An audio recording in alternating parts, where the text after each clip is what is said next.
My fiancé hid my passport to sabotage my career, then tore it in half when I found it, so I left her and fought back legally. Hey Reddit, this is going to sound crazy, but I've been holding on to this for a while. I'm Jason, a 29-year-old male, and I live in a mid-sized city. There's nothing fancy about my life. I've got a solid administrative job, a decent apartment, and until recently, I was engaged to someone I thought was my forever person. Turns out, I was catastrophically wrong. Buckle up for this one, because my fiancée Amber, a 28-year-old female, decided to redefine what toxic means in a relationship. Let me back up a bit. For the past few years, I've been grinding at my job.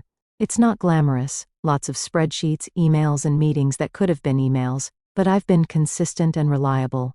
Finally, that hard work paid off, and my boss tapped me for a series of international business trips. These weren't just little trips for sightseeing or corporate dinners. They were game changers.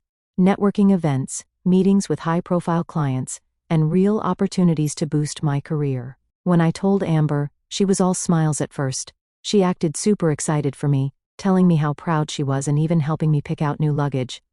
She was all like, "You're going to crush it out there.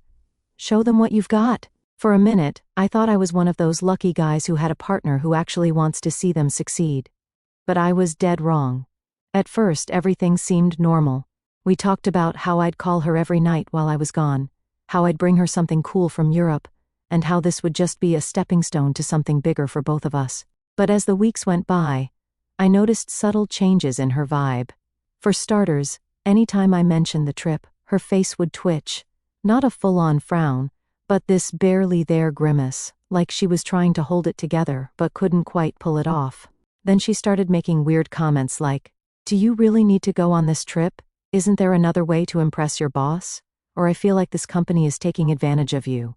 I brushed it off as her just being bummed about me leaving for a few weeks. I figured she'd get over it, but then she started dialing it up. One day, while I was double-checking my itinerary, she let out this huge sigh and said, "You know, I just feel like you're prioritizing work over us lately." That threw me off because we've always been good about balancing things. I reminded her that the trip was temporary, and that it wasn't like I was packing up and moving to another country permanently.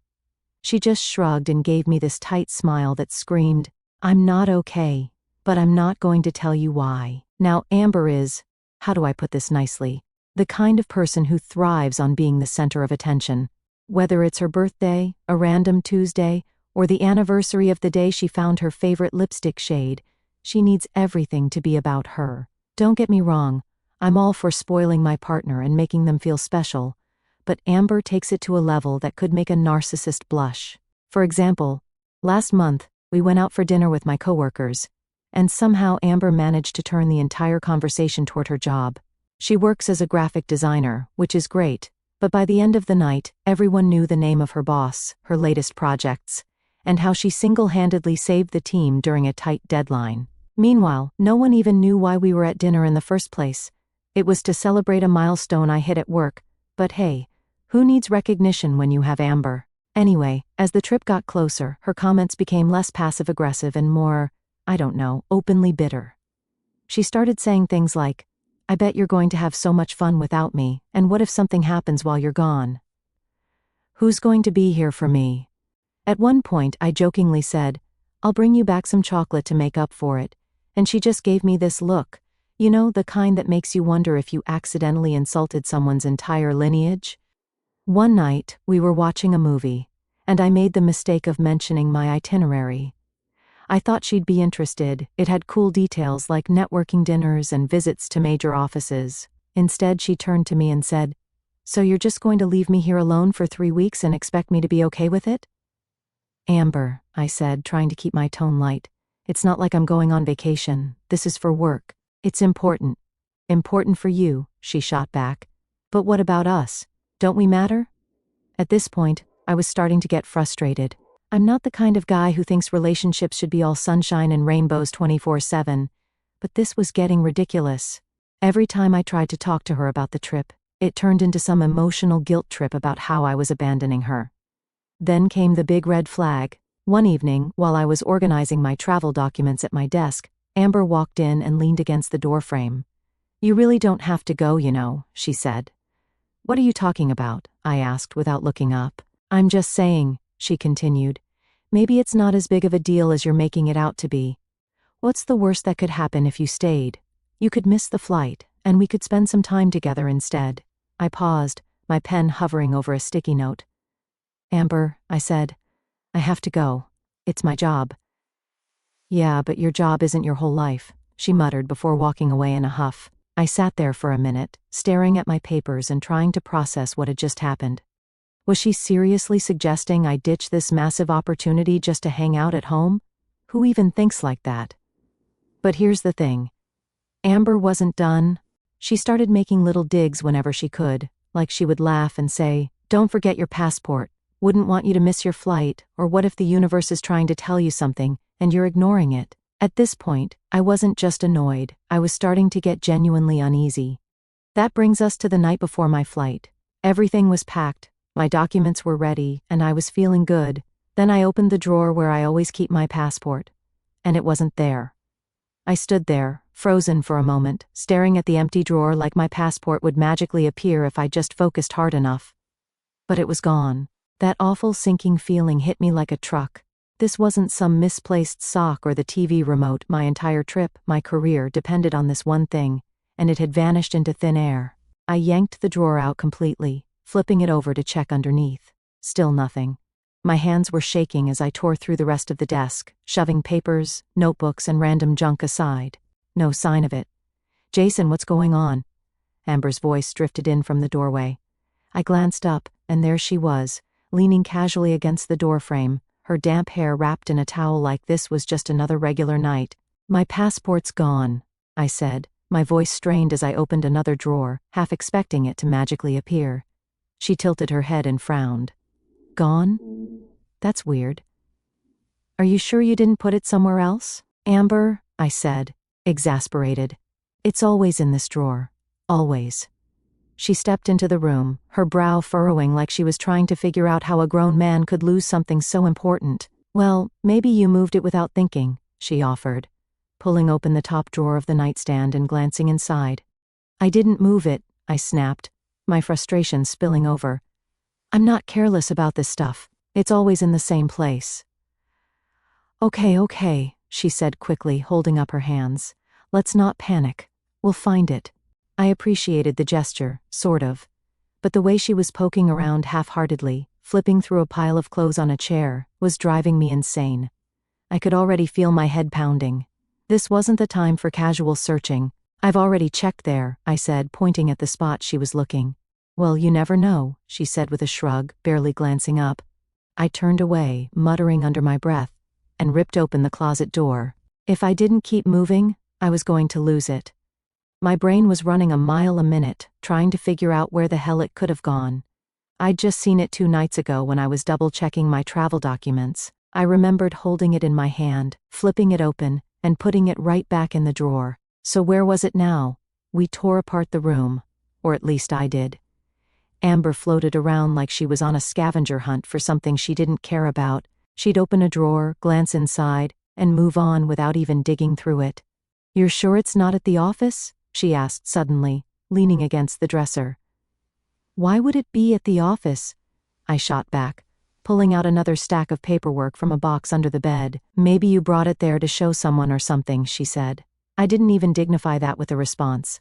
My frustration was bubbling over, and the more I watched her half-hearted search efforts, the angrier I got. I needed her to care about this as much as I did. But instead, it felt like she was just going through the motions. "Have you checked the kitchen?" she suggested. "The kitchen?" I repeated, my voice dripping with sarcasm. "Why would I keep my passport in the kitchen?" "I don't know," she snapped back. "I'm just trying to help." It felt like we were going in circles.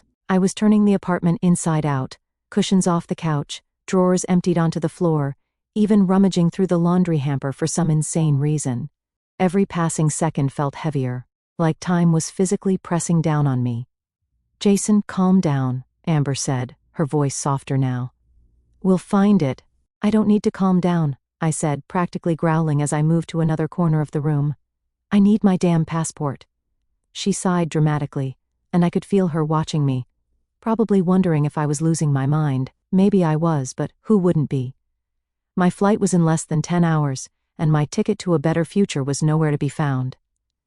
Maybe you're not supposed to go, she said suddenly, her tone almost wistful. I looked up from where I was crouched, narrowing my eyes at her. What? I'm just saying, she continued, shrugging like it was no big deal. Maybe this is the universe's way of telling you to stay, like, maybe something bad could happen if you leave, or maybe you're just supposed to focus on what really matters, you know? Like us. I stared at her, trying to process what I'd just heard. Amber, you're telling me the universe wants me to miss this trip? The trip that could define my career? Really? She shrugged again, avoiding my gaze. I'm just trying to help you see the bigger picture, that's all. I shook my head, biting back the urge to say something I'd regret. Instead, I turned back to my frantic search. As I was digging through a box of random electronics cables, something clicked in my mind after I processed what she'd said last. A memory, fleeting but vivid. 2 nights ago, I'd been sitting at this very desk, organizing my documents. Amber had walked in, leaning against the doorway just like she had earlier, and started talking about how much she was going to miss me. I remembered her tone. It wasn't just sad, it was sharp, almost annoyed. I'd brushed it off at the time, but now it was glaringly obvious. She'd lingered there for a minute, watching me, before storming off in a huff when I didn't give her my full attention. My stomach dropped. Amber was still standing there, scrolling through her phone now, like she'd already given up on the search. My eyes drifted to her bag, sitting on the floor by the couch. Her bag, the one she always carried around. I stood up slowly, my heart pounding in my chest. My rational brain was screaming at me to stop, to not even think what I was thinking, but my gut was already 100% convinced. Amber, I said, my voice tight, where's your bag?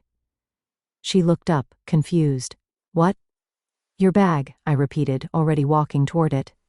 She frowned, stepping in front of me.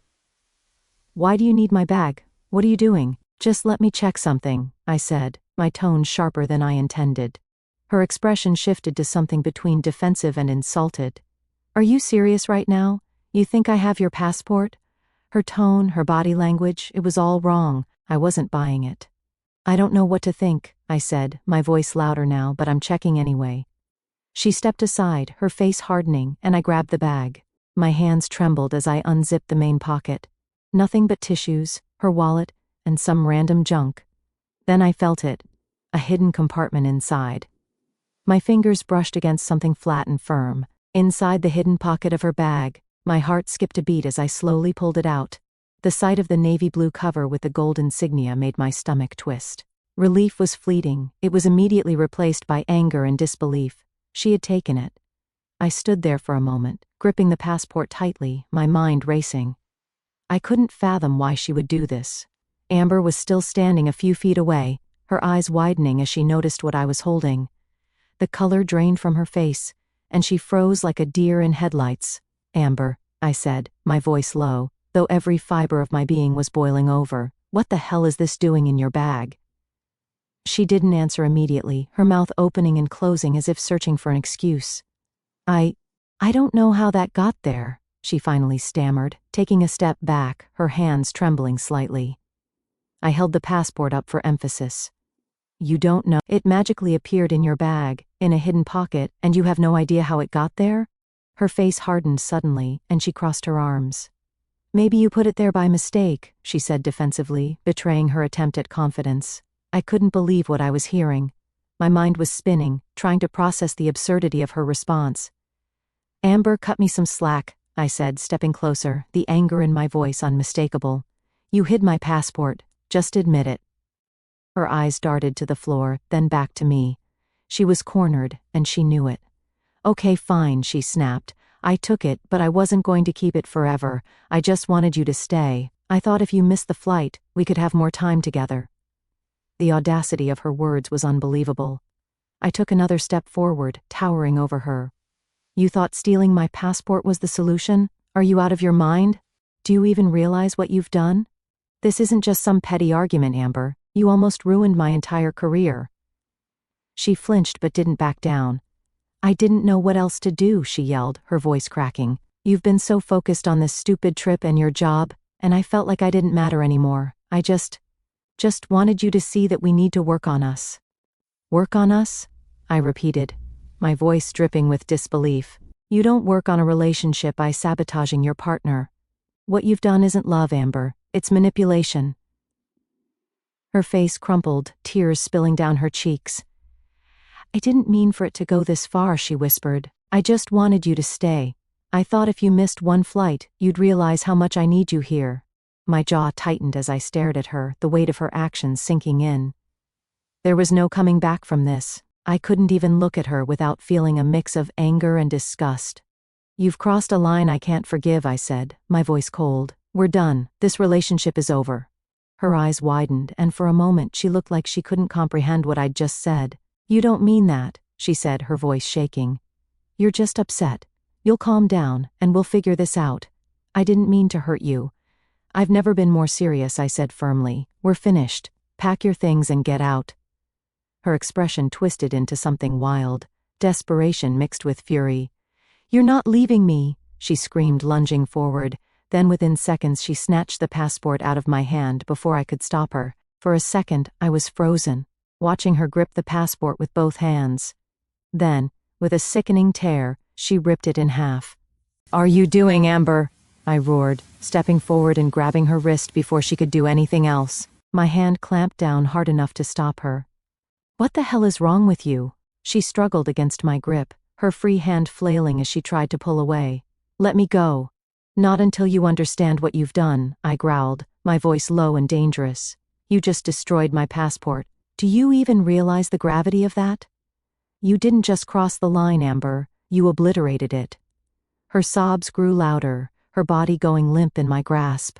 I let go of her wrist and stepped back, my hands shaking as I tried to rein in my temper.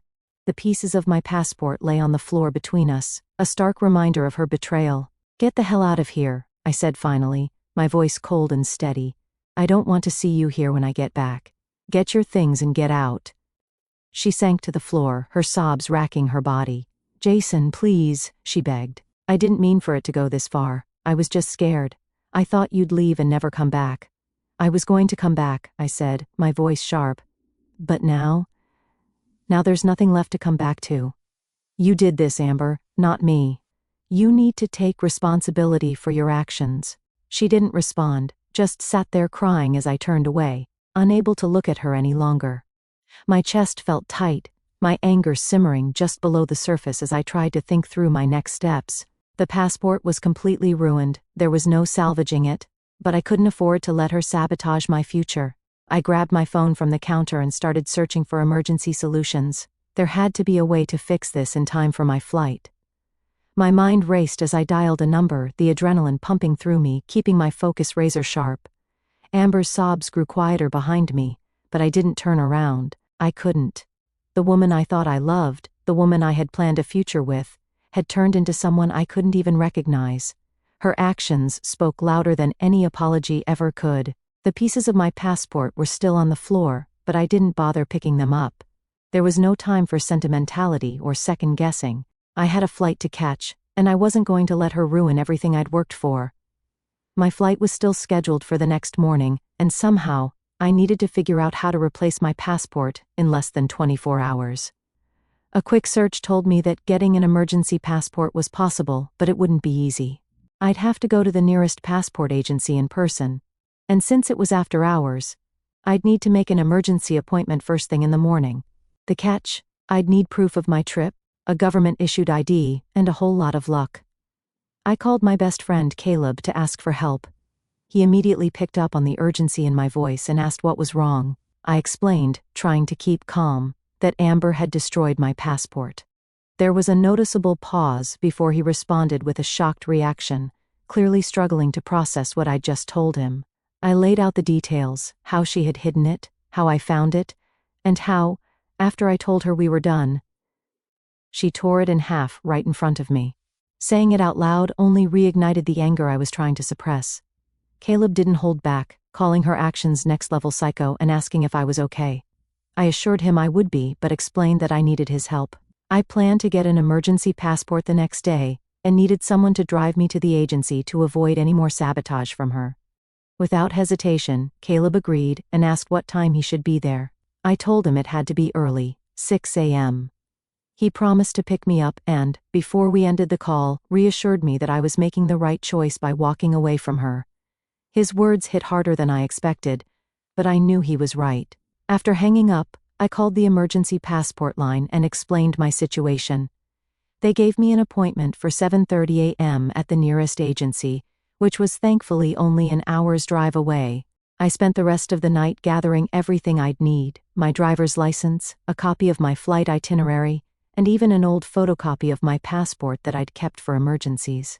By the time I finished, it was nearly midnight, and exhaustion was starting to set in. Amber had retreated to the bedroom, and the apartment was quiet. I didn't bother checking on her. Whatever she was feeling wasn't my concern anymore. At 6 a.m. sharp, Caleb showed up, looking half awake but ready to go. He took one look at me and shook his head. "Man, you look like you've been through hell." "I have," I said simply, climbing into his car. The drive to the passport agency was quiet, save for Caleb occasionally muttering about how insane Amber's actions were. I mean, I knew she was a bit intense, but this is next level, he said at one point, shaking his head.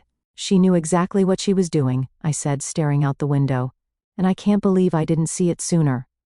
"Well, now you know," Caleb said, "and now you can move on." When we arrived at the agency, I joined a line of other people who looked just as stressed as I felt. The process was surprisingly efficient. The staff didn't ask too many questions about why my passport was destroyed, though I could see a flicker of sympathy in one woman's eyes when I handed her the ripped pieces. The waiting was the worst part. Every minute felt like an hour, and my stomach churned with a mix of nerves and frustration. This entire mess had been avoidable, and yet here I was, fighting to fix something Amber had destroyed. 2 hours later, they called my name. I nearly sprinted to the counter where they handed me a brand new passport. Relief washed over me as I clutched it tightly. Somehow I'd pulled it off. On the drive back, I called my boss to update him. I kept the explanation short, just that there had been an issue with my passport, but that I'd resolved it. He seemed satisfied, and reminded me to make sure I didn't miss the flight. Back at my apartment, Amber was gone. Her things were still scattered around, but she wasn't there. I didn't care where she'd gone, as long as she stayed out of my way. I packed the rest of my things quickly, making sure I had everything I needed. My phone buzzed with a message from Amber. It was an apology, half-hearted, filled with excuses about how she hadn't meant for things to escalate. I didn't reply. I deleted the message and moved on. By the time I finished packing, the cab was outside. I grabbed my bags and took one last look around the apartment. It felt empty, but not in a bad way, more like a clean slate. I left without looking back, ready to put everything behind me. At the airport, everything went smoothly. Security was quick, and the gate wasn't crowded. Sitting in the boarding area, I allowed myself a moment to breathe. The passport in my bag felt like a lifeline, and the trip ahead seemed less daunting now that the worst of the storm had passed. The flight was uneventful, but my thoughts were anything but calm. I kept replaying the events in my head, the frustration building every time I thought about how calculated her actions had been. Amber's betrayal wasn't just personal, it had been deliberate and destructive. It was clear that I needed to address this beyond simply walking away. Once I landed and got through the first day of meetings, I took a moment to reassess. The trip was off to a strong start, and my boss seemed impressed, but I couldn't let the chaos Amber had caused linger in the background. During some downtime, I contacted a lawyer Caleb had recommended. I laid out everything: the stolen passport, the damage, and how it had almost cost me my career. The lawyer confirmed my suspicions. Amber's actions weren't just manipulative, they were legally questionable. Destroying the passport and interfering with my ability to travel could be considered serious offenses. The advice was clear: document everything and prepare to take legal action. As I pushed forward with the trip, I tried to focus on the work at hand. The meetings were intense, and the networking opportunities were exactly what I'd hoped for. But even as I put on a professional front, the storm back home was brewing. Amber had a decent following on TikTok, a few hundred people who loved her quirky, bubbly content. It wasn't unusual for her to overshare about her life, but now she had turned her platform into a weapon. While I was halfway across the world, trying to salvage my career, Amber was posting videos painting herself as the victim. Her tearful videos were strategically vague, but the message was clear. She'd been abandoned by her partner before a big trip, left to pick up the pieces of a shattered relationship. There was no mention of the passport or her actions, just a carefully crafted narrative designed to gain sympathy. The videos went viral quickly, and the comments were brutal. People took her side without hesitation, calling her brave for sharing her story.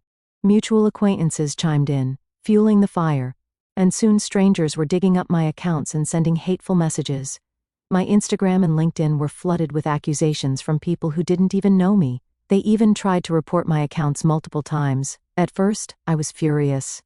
Amber's spin on the story was so far removed from reality that it felt like a slap in the face. But, as the lawyer had advised, I saved every message, every comment, and every screenshot of her videos. This wasn't just online drama, it was evidence. Through it all, I kept my focus on the trip. The whirlwind of meetings and presentations helped me channel my energy into something productive. My boss pulled me aside halfway through and praised my work, hinting at more opportunities in the future. Knowing I'd managed to impress him despite everything gave me a renewed sense of purpose. Even so, the weight of what was happening back home never fully left my mind. Amber's audience was growing, and with it, so was the hate directed at me. Her followers pieced together enough details to identify me, and the messages became more personal. Strangers were calling me names, accusing me of being manipulative, and some even dug up old photos of us together, reposting them with captions that twisted the truth. The lawyer remained a steady source of guidance through it all. He assured me that the more evidence I gathered, the stronger my case would be.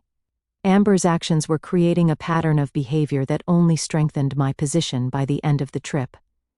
I had a clear plan. I would return home, meet with the lawyer in person, and move forward with filing a formal complaint.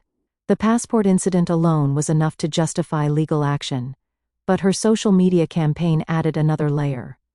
She wasn't just trying to ruin my career, she was trying to ruin my reputation. The last night of the trip was spent organizing everything I had: screenshots of her videos, copies of the hateful messages, and a detailed timeline of events. The anger I'd felt earlier had transformed into resolve.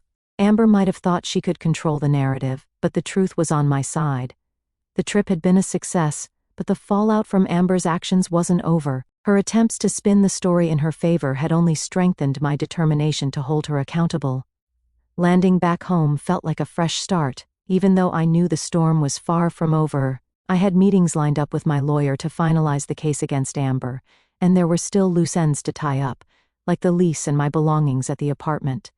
But despite the weight of everything, I felt a sense of control. The lawyer moved quickly, filing complaints against Amber for destruction of property and interference with my travel. The evidence we'd gathered, the torn passport, screenshots of her messages, and even the TikToks she had posted, painted a clear picture of her actions. She had crossed the line in more ways than one, and now there were consequences. She was formally served, and while I didn't attend the proceedings directly, my lawyer kept me updated. The court ordered her to pay for the replacement passport, the added travel expenses I incurred, and a small penalty for property destruction. Amber's social media campaign, which had initially gained her sympathy, began to unravel as details of the case surfaced. Her followers started questioning her version of events. People dug deeper, and some discovered my professional reputation and the fact that I had kept quiet publicly while handling things legally. The narrative started shifting, and cracks began to form in the pedestal she had built for herself. Her TikTok account, once a hub of quirky, feel-good content, became a battleground. Comments flooded in, accusing her of lying and exaggerating the truth. She tried to post another tearful video, claiming she was being unfairly targeted, but, by then, people weren't buying it. The backlash was swift. Brands she had worked with distanced themselves, and her follower count started to drop. Through mutual acquaintances, I learned that Amber was struggling. The apartment she stayed in after I kicked her out was too expensive for her to afford on her own. She moved back in with her parents shortly after, and word spread that her once glamorous social media presence was becoming increasingly bitter and erratic. Meanwhile, my life had moved on, work was thriving, and the success of the trip had positioned me for new opportunities. My boss praised my professionalism and hinted at even bigger projects in the pipeline. For the legal action against Amber, I let the lawyer handle the details, but knowing it was moving forward gave me peace of mind. Occasionally, I'd hear from friends about the latest drama Amber was stirring online. She had tried to spin a new narrative, claiming she was bullied off the internet, but by then the damage to her reputation was done. She had alienated too many people, and her attempts to rebuild her following flopped. I stayed focused, keeping my head down and avoiding anything that would drag me back into her orbit. But Amber wasn't ready to let go. The other evening, after a particularly long day at work, I arrived home to find her sitting on the steps outside my new apartment building. She looked different, tired, disheveled, and far from the confident person she used to present herself as. She was holding something in her hand, and as I got closer, I realized it was the engagement ring. "Jason," she said softly, standing up as I approached. I didn't say anything at first, just stared at her. "I just want to talk," she said, her voice trembling. "Please." I crossed my arms, keeping my distance. "There's nothing to talk about, Amber. You made your choices." Tears welled up in her eyes, and she held out the ring like it was some kind of peace offering. "I messed up, I know I did. But I love you. I'll do anything to fix this." Her words felt empty, like an echo of the same excuses and justifications she'd given before. She wasn't here out of love, she was here because she had nothing left. "I'm not interested," I said firmly. "Take the ring, sell it, go into therapy, I don't care. But don't come back here again." Her face crumpled, and for a moment it looked like she might argue. But something in my expression must have told her I wasn't going to bend, because she stepped back, clutching the ring tightly. "I'm sorry," she whispered, barely audible. I didn't respond. I turned and walked past her, unlocking the door to my building and stepping inside without looking back. Amber never came back after that. Whatever lingering hope she had of reconciliation was gone, and I felt nothing but relief. You know what? The experience taught me more than I ever wanted to learn about trust and manipulation. Amber loved me, but she became obsessed to the level she turned into a psychopath. But in the end, all she had done was reveal her true self. I'd walked away stronger, with a clearer sense of who I was and what I deserved. And her? She was just a memory now, one I was glad to leave behind. Was I too harsh in cutting her off completely, or does this seem justified to you?